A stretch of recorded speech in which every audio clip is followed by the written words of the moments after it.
Hello there and welcome to Profneel. We're premiering again at Fridays as we've done since 1 year. And today, a special. One of my favorite narratives. Favorite because it's about the hotel industry. The hotel industry, so unique that it gives a helping hand even to the competition. That's There are so many reasons why I consider myself blessed to be a member of the hotel industry since 1983. But one of the main reasons is this one: we give a helping hand even to the competition, at times at the cost of our own business. But then that's life, isn't it? Living by norms. As I explain later.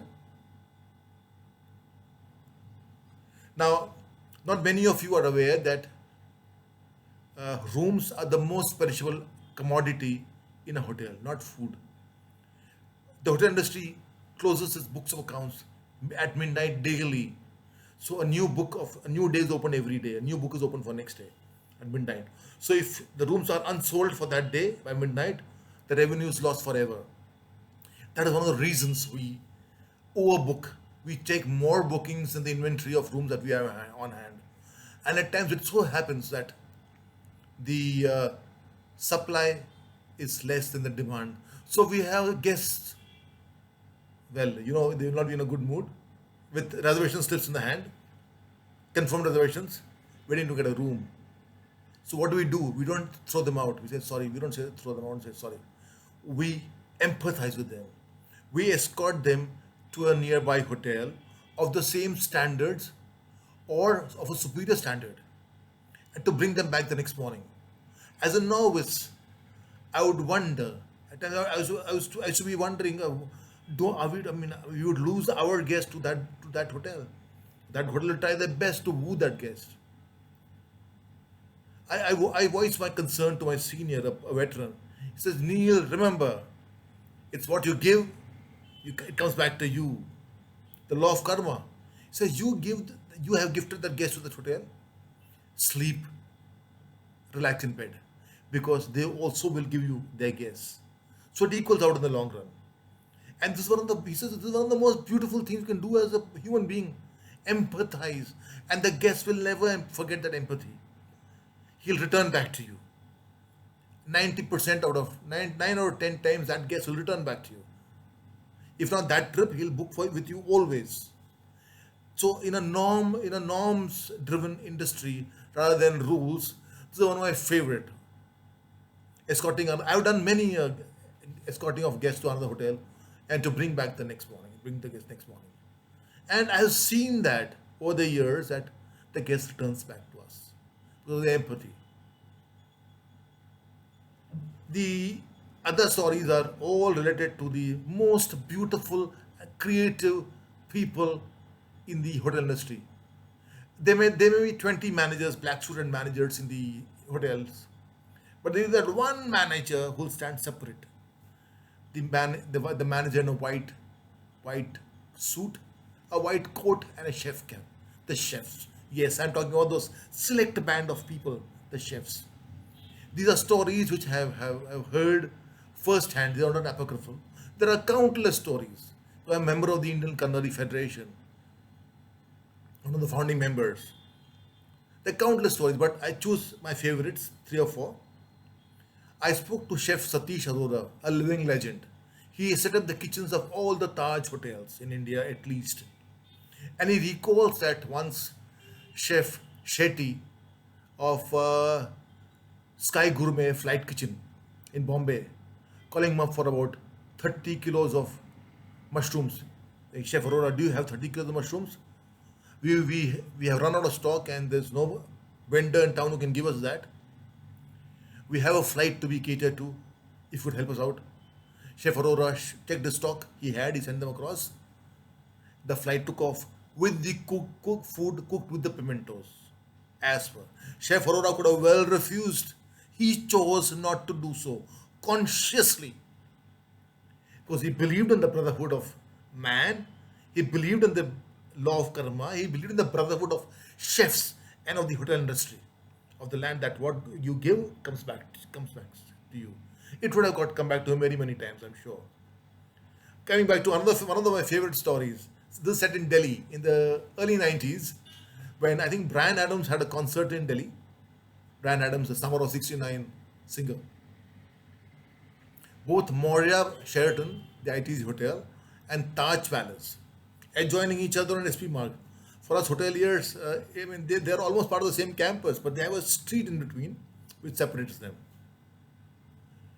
So their sales teams played all the dirty tricks, black, white, grey, everything to get that account, to the prize account, to host Brian Adams and his concert team. I think Moria got the account. Moria had the honor of hosting Brian Adams. Of course, the chefs played a big role with the menus, etc. The same chefs who later played a different role. Now, this story told to me by Chef Manjitgill, another living legend, a former corporate chef of ITC hotels. Chef Gill and I once were chatting, and I was talking about this concept of chefs, and he says, Neil, you got to remember that chefs. And he paused. Then he said, in somewhere in the 90s, I don't remember who did what, but the two hotels were the Moria Hotel, say Sheraton, and the Taj Palace. New Year Eve, one of the biggest events for us hoteliers. That one in Delhi is a big event for brand building and for revenue. Moria or Taj, I'm not sure. One of them, the chef discovered to his horror, he did not have enough stock of chickens. And by then it was too late to procure chickens on the market because the number of hotels are so much in Delhi, and New Year Eve is a big event. The vendors could not provide him the chickens in time. What did the chef do? He called up the hotel next door. It's the hotel which was away, one street away. Moria, Taj to Palace, Moria. I don't remember that. Which hotel did that? And said, Chef, listen, I have this problem. Do you have extra stock of chickens? Can you lend me across? Can you send it across? That chef checked, he had, and he sent it across. And the other hotel kept up its promise of ensuring that their customers, their guests, were delivered what they promised as per the expectation. But thanks to the other hotel helping the competition, they could have well refused, and nobody would have known about it. But they chose not to. Again, I repeat, they consciously chose not to. In 2005, when the Atal Bihari Vajpayee government was mulling the disinvestment of the Ashok Hotel, etc., ITDC hotels, there was a core team formed at the Ashok Hotel. Chef Sudhirsibal was the executive chef of the Ashok Hotel then. He was in charge of the state banquets at the Hyderabad house also. And they were planning, they were strategizing how to think of ways to make more revenue using the existing resources. So Chef Sibal, I believe, suggested that, Chef Sibal himself told me, Chef Sibal suggested that we could use our duty-free counters to sell chocolates at the airport. Duty-free, ITDC has the duty-free counters at the airport. Now the question is, how do they make the chocolates?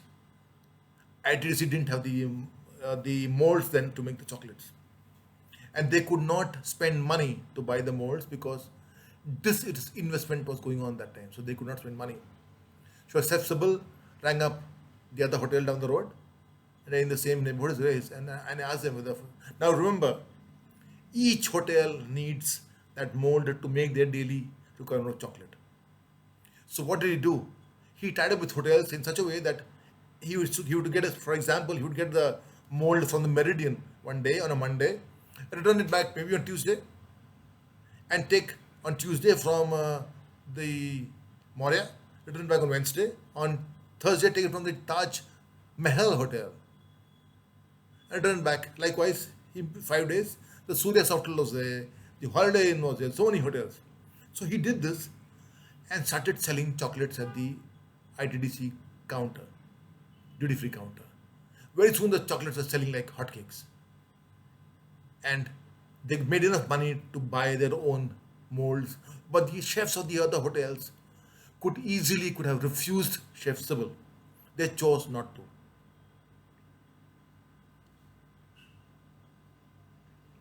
a state banquet at Hyderabad House, Prime Minister's state banquet at Hyderabad House. And Chef Sibal, the man in charge, man the act, and in charge of the banquet also, found that his vendor could not give him the pimentos that he wanted for the dinner. Again, about some kilos.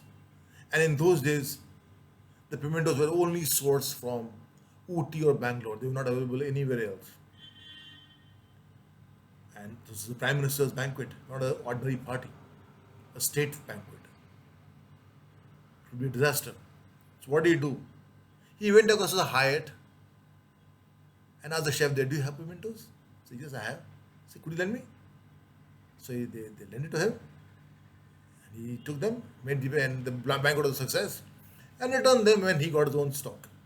So what goes around comes back to you. This is a beautiful one in which I was involved myself, though I'm not a chef.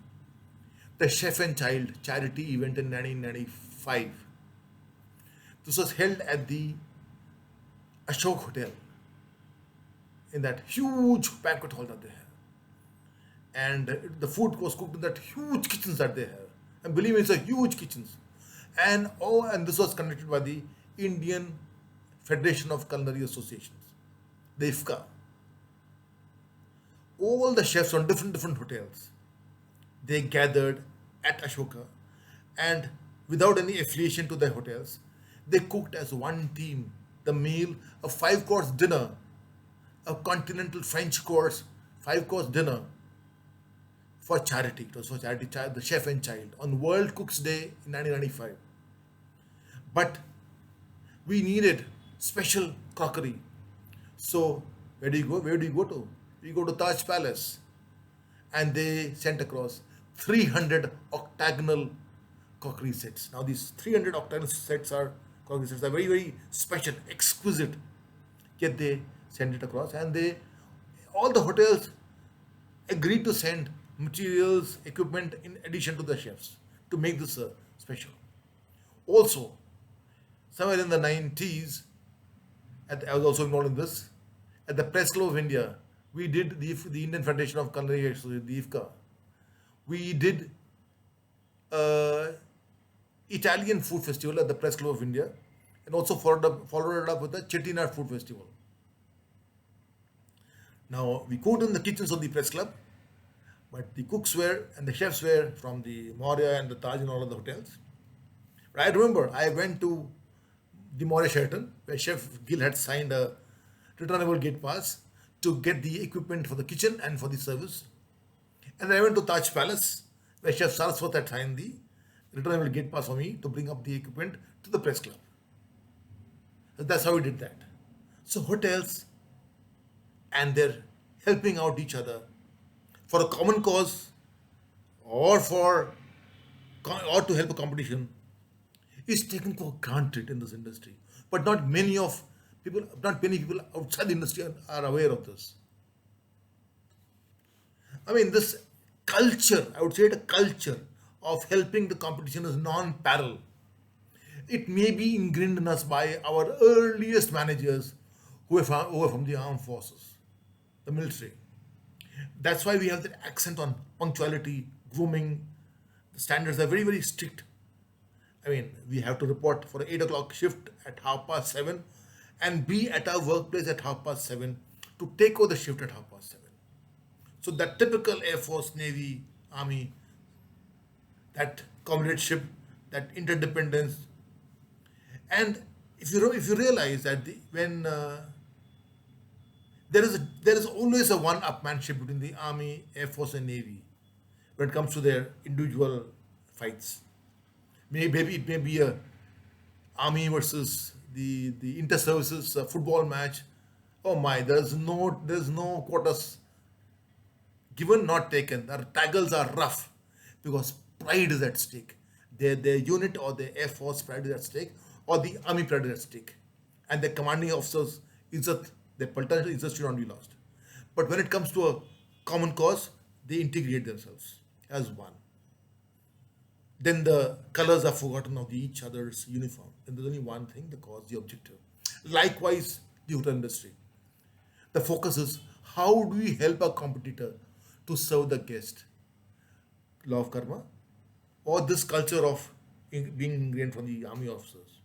Very unique culture of helping the competition, not found anywhere else. I have yet to find this in any other industry. Thank you very much. Embrace the twist to enjoy the turn.